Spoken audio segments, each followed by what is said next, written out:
Hello बच्चों, welcome back to my channel. कैसे हैं आप सब लोग।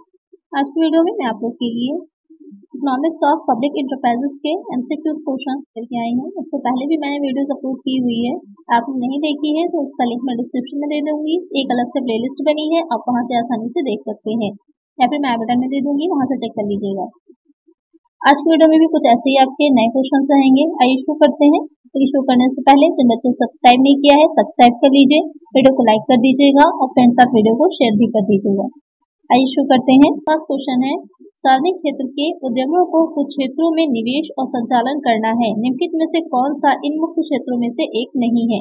The public sector enterprises are to invest and operate in certain space, which of the following is not one of these core sectors? Civil aviation, power generation plants, pharmaceuticals, project management, consulting. तो यहाँ पर question कह रहा है कि जो सार्वजनिक क्षेत्र के यानी पब्लिक सेक्टर के एंटरप्राइजेज हैं वो इन्वेस्टमेंट करना चाह रहे हैं, तो उसमें से किस क्षेत्र में या किस सेक्टर में इन्वेस्टमेंट नहीं कर सकते हैं। तो किस सेक्टर में इन्वेस्टमेंट नहीं कर पाएंगे, जो फार्मास्यूटिकल्स होती है उसमें वो इन्वेस्टमेंट नहीं कर पाएंगे, बाकी वो तीनों ही चीजों में इन्वेस्टमेंट कर सकते हैं। एक आंसर हो जाएगा ऑप्शन सी। नेक्स्ट क्वेश्चन है, किसी सरकारी कंपनी के शेयर निम्नलिखित में से किसके नाम पर खरीदे जाते हैं। The shares of a government company are purchased in the name of which of the following. The Indian government, the president of India, the chief minister of the state where the head office of the company lies, the managing director of the company. Question में कह रहा है कि कोई government company है तो उसके जो अंश होते हैं, शेयर्स होते हैं, तो वो किसके नाम पर परचेज किए जाते हैं। वो परचेज किए जाते हैं the president of India, Bharat के राष्ट्रपति के नाम पर। भारत के जो राष्ट्रपति है यानी कि जो नए ऑनरेबल प्रेसिडेंट होते हैं, देश के पहले नागरिक भी होते हैं, फर्स्ट सिटीजन भी होते हैं। ये भी ध्यान में रखिएगा कि देश का पहला जो नागरिक होता है वो भारत का राष्ट्रपति होता है। यहाँ पर जो क्वेश्चन को कह रहा है कि किसके नाम पर खरीदे जाते हैं, तो वो भारत के राष्ट्रपति के नाम पर, द प्रेसिडेंट ऑफ इंडिया। तो एक आंसर हो जाएगा ऑप्शन बी। नेक्स्ट क्वेश्चन है, निम्नलिखित में से कौन सा एक वैधानिक निगम है। विच of the following is a statutory corporation. Food corporation of India, Hindustan machine tools, Chittaranjan locomotives works, steel authority of India. Question में कह रहा है कि इसमें से कौन जो है वो एक निगम है। तो यहाँ पर जो आपके ऑप्शंस दे रखे हैं, तो अगर आप देखेंगे ध्यान से तो जिसमें भी कॉर्पोरेशन लगा होगा वही निगम हो जाएगा। आपका ऑप्शन कोई भी दे रखा हो एग्जाम में, तो ये चीज का ध्यान रखिएगा। निगम जो है लिखा हो या फिर कॉर्पोरेशन लिखा हो, तो वहाँ पर आपको जो भारतीय खाद्य निगम है, एफसीआई जिसे शॉर्ट में कहते हैं, फूड कॉर्पोरेशन ऑफ इंडिया, वही निगम हो जाएगा। बाकी तीनों ही क्या है, आपकी कंपनीज है। एक आंसर क्या हो जाएगा ऑप्शन ए। नेक्स्ट क्वेश्चन है, विभागीय उपक्रम किसके मामले में उपयुक्त है। Departmental undertakings are suitable in case of national security, commercial undertakings, industrial undertaking, infrastructural facilities. Question में जो कह रहा है कि जो विभागीय उपक्रम होते हैं किसके लिए सुटेबल होते हैं, राष्ट्रीय सुरक्षा के लिए, वाणिज्यिक उपक्रम के लिए, औद्योगिक उपक्रम के लिए, ढांचागत सुविधाएं। तो यहाँ पर वो नेशनल सिक्योरिटी यानी कि राष्ट्रीय सुरक्षा के लिए उपयुक्त होते हैं। डिपार्टमेंटल अंडरटेकिंग होती है तो ध्यान में रखिएगा, इसको विभागीय संगठन यानी कि डिपार्टमेंटल ऑर्गेनाइजेशन भी बोला जाता है। ये भी पूछ सकता है आपसे, तो ध्यान में रखिएगा। और ये क्या है, सबसे ट्रेडिशनल और ओल्डेस्ट फॉर्म है जो आपके गवर्नमेंट सेक्टर के होते हैं, पब्लिक सेक्टर के होते हैं उसकी, और साथ ही उनका जो संचालन होता है या किस तरह से ऑपरेशन उनका किया जाता है, किस तरह से ऑपरेट किए जाते हैं, तो इनकी जो मैनेजमेंट होता है उसकी नियुक्ति जो होती है वो गवर्नमेंट के द्वारा जो आईएएस ऑफिसर्स होते हैं उन्हीं में से की जाती है, और उनका ट्रांसफर भी होता रहता है। तो ये हो जाएगा आपका डिपार्टमेंटल अंडरटेकिंग। यहाँ पर जो क्वेश्चन आपसे कह रहा था, विभागीय उपक्रम जिसके मामले में उपयुक्त होते हैं, तो राष्ट्रीय सुरक्षा, नेशनल सिक्योरिटी के बारे में, तो एक आंसर हो जाएगा ऑप्शन ए।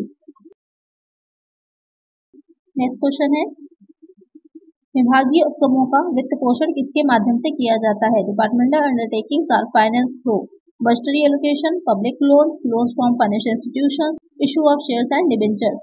यहाँ पर जो विभागीय संगठन होते हैं या उपक्रम होते हैं उनमें जो वित्त पोषण होता है, यानी कि क्योंकि किसी भी कोई भी कंपनी है, कोई भी है एंटरप्राइजेस है, कोई भी फैक्ट्री मिल है, उसको चलाने के लिए, उसको रन करने के लिए पैसे की जरूरत, मनी की, कैपिटल की जरूरत तो होती ही है। इस तरह की जो ऑर्गेनाइजेशन होती है उसको रन करने के लिए भी वहाँ पर मनी की, वित्त पोषण की, फाइनेंसिंग की जरूरत होती है। तो किसके द्वारा किया जाता है, वो किया जाता है जो बजटीय आवंटन है यानी कि बजटरी एलोकेशन, जो बजट बनाया जाता है उसी में उसका भी एक हिस्सा रहता है। तो एक आंसर क्या हो जाएगा ऑप्शन ए, और गवर्नमेंट का इस पर पूरा कंट्रोल रहता है। नेक्स्ट क्वेश्चन है, right of consumer are protected under. उपभोक्ता के अधिकार किसके अंतर्गत सुरक्षित हैं। उपभोक्ता सुरक्षा अधिनियम 1986, उपभोक्ता सुरक्षा अधिनियम 1990, उपभोक्ता सुरक्षा अधिनियम 1982, उपभोक्ता सुरक्षा अधिनियम 1991। तो क्वेश्चन में कह रहा है कि जो उपभोक्ताओं के अधिकार होते हैं, राइट ऑफ कंज्यूमर्स होते हैं, जैसे हम और आप लोग जो कंज्यूमर्स ही हैं, क्योंकि हम लोग जो है मार्केट से चीज़ों को परचेज करते हैं, उसको कंज्यूम करते हैं, तो हम लोग कस्टमर्स हैं, कंज्यूमर्स हैं। तो हमारे पास जो राइट्स हैं कि अगर कोई भी हम लोग को कुछ गलत बेच रहा है या जो है एक्सपायरी बेच रहा है या किसी तरह को कोई फ्रॉड हो रहा है, आपको जो है लोकल कंपनी के जगह पर बता करके लोकल सामान दिया जा रहा है, किसी भी तरह का कोई फ्रॉड हो रहा है, तो हम लोग को अपने राइट्स कहाँ पर है हमारे, जो हम जिसका यूज करके हम जो भी हमारे साथ फ्रॉड हुआ है उसके अगेंस्ट जो है एक्शन ले सकते हैं लीगली, तो वो हो जाता है कंज्यूमर प्रोटेक्शन एक्ट 1986। अब तो काफी इसमें संशोधन हो चुके हैं, लेकिन जो मेन पहले आया था सबसे पहले वो कंज्यूमर प्रोटेक्शन एक्ट 1986 था।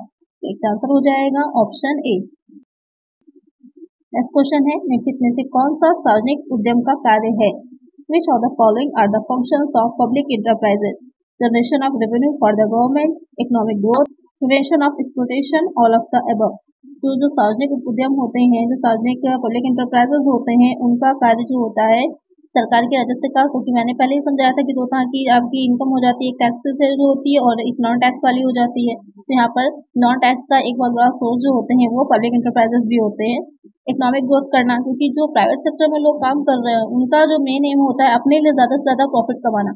आप ही कोई अपना बिजनेस करेंगे तो आपका मेन एम ये रहता है कि हमको ज्यादा प्रॉफिट हो। आप ये नहीं सोचते हैं कि हम कुछ इस तरह का काम करें या इस तरह की प्रोडक्शन करें जिससे कि लोगों को भी फायदा हो, हम अपना फायदा पहले देखते हैं। लेकिन जो पब्लिक सेक्टर के इंटरप्राइजेस होते हैं उनका ये रहता है कि प्रॉफिट तो कमाना है, लेकिन साथ में ये भी ध्यान रखना है कि जो भी चीजें हम दे रहे हैं, मार्केट में उतार रहे हैं, ला रहे हैं प्रोडक्ट को, या जिन भी चीजों पर हम काम कर रहे हैं उसमें पब्लिक का भी हित रहे, उसका भी फायदा हो। इसीलिए आप देखते होंगे कि जो गवर्नमेंट की शॉप्स रहती हैं जहाँ पर मेडिसिन वगैरह भी प्रोवाइड करवाई जाती हैं, तो वहाँ पर जो उसका रेट होता है वो बाकी की जो मेडिकल स्टोर्स पर आप जाएंगे ना उससे काफी कम रहता है। इसीलिए होता है क्योंकि वो गवर्नमेंट उसके होते हैं। तो यहाँ पर क्या आंसर हो जाएगा option B, all of these. Next question है, सार्वजनिक क्षेत्र के उद्यम की मूल्य निर्धारण नीतियां क्या है? What are the pricing policies of public sector enterprise? Pricing of public utility services, marginal cost pricing rule, no profit no loss policy, all of the above. तो जो सार्वजनिक क्षेत्र के उद्यम होते हैं वहां पर, क्योंकि आपको पता होगा प्राइवेट सेक्टर में तो ये रहता है कि डिमांड है और सप्लाई है, इन दोनों की मिक्स रहती है, उनकी दोनों की पावर्स जो होती हैं आपस में जहाँ पर जो है एक दूसरे को काटती हैं, वहीं से जो प्राइस का डिसाइड होता है। और दूसरी बात डिपेंड करता है कि किस तरह का प्रोडक्ट बनाया जा रहा है, उस पर भी डिपेंड करता है। अलग अलग तरह की पॉलिसीज होती है जिसके अकॉर्डिंग जो है प्राइसेस डिसाइड किए जाते हैं। लेकिन जो पब्लिक इंटरप्राइजेस में होता है वहां पर जो मूल्य निर्धारण यानी प्राइसिंग पॉलिसीज होती हैं, तो उसमें ये तीनों ही नीतियां आ जाती हैं। किसानी उपभोक्ता सेवा का मूल्य निर्धारण भी किया जाता है और सीमा लागत मूल्य निर्धारण भी, साथ ही ना लाभ ना हानि जो कि बीईपी हो जाता है। कि ब्रेक एंड पॉइंट पर यहाँ बहुत सी ऐसी इकाइयां हैं, बहुत से ऐसी यूनिट्स हैं पब्लिक सेक्टर की जो कि बीईपी पर काम कर रही हैं, सिर्फ इसलिए कि जो है वो ज्यादा से ज्यादा जो है प्रोडक्शन कर सके और जो है पब्लिक को लाभ पहुंचा सके। तो यहाँ पर क्या आंसर हो जाएगा ऑप्शन डी। नेक्स्ट क्वेश्चन है, डैश एक लिखित पत्र है जिसमें अंकेक्षक अपनी राय कंपनी के वित्तीय विवरण पर देता है, and dash is a written letter from the auditor containing their opinion and company's financial statements, audit report, director report, minutes of the meeting fares, performance budget. तो क्वेश्चन में जो कह रहा है कि एक लिखित पत्र है, रिटर्न लेटर है, जो कि ऑडिटर होगा वो देगा इस चीज पर जो कंपनी की करेंट सिचुएशंस क्या है। क्योंकि जो गवर्नमेंट के सेक्टर में है यानी पब्लिक एंटरप्राइजेस होते हैं उनका जो अंकेक्षण होता है, ऑडिट जो होता है वो कंपलसरी होता है। तो वहां पर जो अंकेक्षक होता है, जो ऑडिटर होता है, वो अपनी जो रिपोर्ट देता है वो रिपोर्ट क्या हो जाती है, वो होती है ऑडिट रिपोर्ट। तो एक आंसर हो जाएगा ऑप्शन ए। नेक्स्ट क्वेश्चन है, निम्नलिखित में से कौन सा सार्वजनिक उपक्रमों के लिए आरक्षित नहीं है? Which among the following is not reserve for PSUs? Sugar industry, Indian railways, aviation industry, atomic industry. Question में जो कह रहा है कि कौन सा सार्वजनिक उपक्रमों का उदाहरण नहीं है, एग्जाम्पल नहीं, तो आप लोग बहुत अच्छे से इनको देख लीजिएगा। जो नवरत्न कंपनीज हैं या फिर जो मिनी रत्न, एग्जाम में कोई भी पूछता है तो वहां पर आपको कंफ्यूजन ना रहे। यहाँ पर जो कह रहा है कि उपक्रमों के लिए आरक्षित नहीं है, तो वो हो जाएगा चीनी उद्योग, शुगर इंडस्ट्री। करेक्ट आंसर हो जाएगा ऑप्शन ए। नेक्स्ट क्वेश्चन है, डैश का अर्थ प्राधिकार में निहित विवेक की संतोषजनक शक्ति के प्रयोग का लेखा जोखा देखने का दायित्व है। Dash means the ability to give a account of the exercises of the satisfactory power of discretion vested in authority. Accountability, autonomic, control, none of the above. Question में जो कह रहा है कि किस चीज में निहित होती है कि आप जो कार्य कर रहे हैं उसके प्रति आपका एक उत्तरदायित्व बनता है, एक आपकी ड्यूटी बनती है, एक रिस्पॉन्सिबिलिटी बनती है, तो वो हो जाती है जवाबदेही या फिर अकाउंटेबिलिटी। जो भी पब्लिक इंटरप्राइजेज में काम कर रही होती, चाहे वो डिपार्टमेंट अंडरटेकिंग हो, चाहे वो गवर्नमेंट कंपनीज हो, चाहे कॉर्पोरेशन हो, उन सबकी अकाउंटेबिलिटी होती, जवाबदेही होती है कि वो कार्य सही ढंग से कर रही हैं या नहीं कर रही हैं, या जो भी रेगुलेशंस बनाए गए हैं, जो भी ऑब्जेक्टिव से उनको बनाया गया था वो फुलफिल हो रहा है या नहीं हो रहा है। तो इसका आंसर हो जाएगा ऑप्शन ए। नेक्स्ट क्वेश्चन है, भारत में सार्वजनिक क्षेत्र के उद्यमों के ऑडिट का दायरा और सीमा किसके द्वारा निर्धारित की जाती है? The scope and extent of audit of public sector enterprises in India is determined by the prime minister, controller and auditor general, finance minister, home minister. Question में जो कह रहा है काफी अच्छा क्वेश्चन है। ये जो पब्लिक सेक्टर के जो इंटरप्राइजेज होते हैं तो वहाँ पर जो ऑडिट कराया जाता है वो ऑडिट की सीमा या किस तरह से होगा, किस विधि से होगा, ये सब कौन डिसाइड करता है? तो उसे डिसाइड करता है नियंत्रक एवं महालेखा परीक्षक।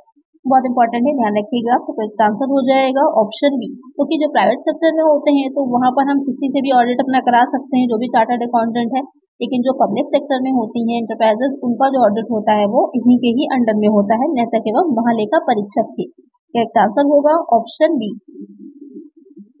नेक्स्ट क्वेश्चन है, संगठन द्वारा प्रदान किए गए वित्तीय विवरणों की सटीकता सुनिश्चित करने के लिए किया जाता है। Dash is done to ascertain the accuracy of financial statements provided by the organization. Audit, performance busting, price determination, financing. तो क्वेश्चन में कह रहा है कि जो भी ऑर्गेनाइजेशन काम कर रही है वो सही ढंग से कर रही हैं या नहीं कर रही हैं।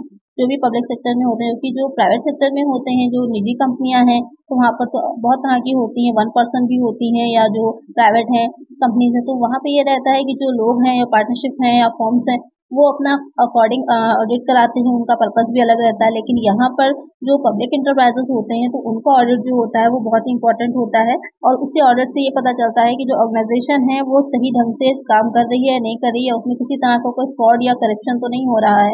इन सब का पता लगाने के लिए जितना भी गवर्नमेंट इन्वेस्ट कर रही है, जितना भी पैसे इन्वेस्ट किए गए हैं इंटरप्राइजेस में, उसमें सही ढंग से उसकी वापस से उतना आउटपुट मिल भी रहा है या नहीं मिल रहा है। तो यहाँ पर करेक्ट आंसर हो जाएगा ऑप्शन ए। नेक्स्ट क्वेश्चन है, डैश की पहली प्राथमिकता उपभोक्ताओं को उनके अधिकारों के प्रति जागरूक करना है। The first priority of a dash is to facilitate consumer awareness towards their rights. Advertisements, meeting and workshops, consumers organization, seminars.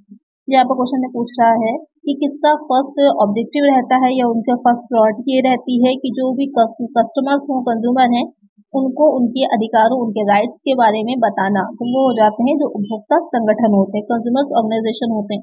अब तो नहीं देखते, नहीं तो पहले के टाइम में तो हम लोग ऐड भी देखते थे कि जो टीवी पर आता था जागो ग्राहक जागो का, अब तो नहीं दिखता। स्लोगन है जागो ग्राहक जागो उसका, कि तब अवेयर करना कि आप अपने अधिकारों को, राइट्स को जाने। अभी भी आप में से बहुत लोग होंगे जब जो मार्केट जाते होंगे तो आज भी एक्सपायरी डेट चेक नहीं करते होंगे, एमआरपी चेक नहीं करते होंगे और आप लोग परचेज कर लेते हैं। तो एमआरपी भी चेक किया करिए और उनकी एक्सपायरी डेट भी देखा करिए, उसके बाद चीज़ों को परचेज किया करिए। यहाँ पर एक आंसर हो जाएगा ऑप्शन सी। आज की वीडियो में इतना ही। आई होप आपको वीडियो अच्छी लगी होगी, क्वेश्चंस अच्छे लगे होंगे। अगर वीडियो अच्छी लगी है तो लाइक करिएगा, चैनल पर नए हैं सब्सक्राइब नहीं किया है सब्सक्राइब कर लीजिए और फ्रेंड्स तक वीडियो को शेयर भी कर दीजिएगा। मिलते हैं नेक्स्ट वीडियो में। Thank you.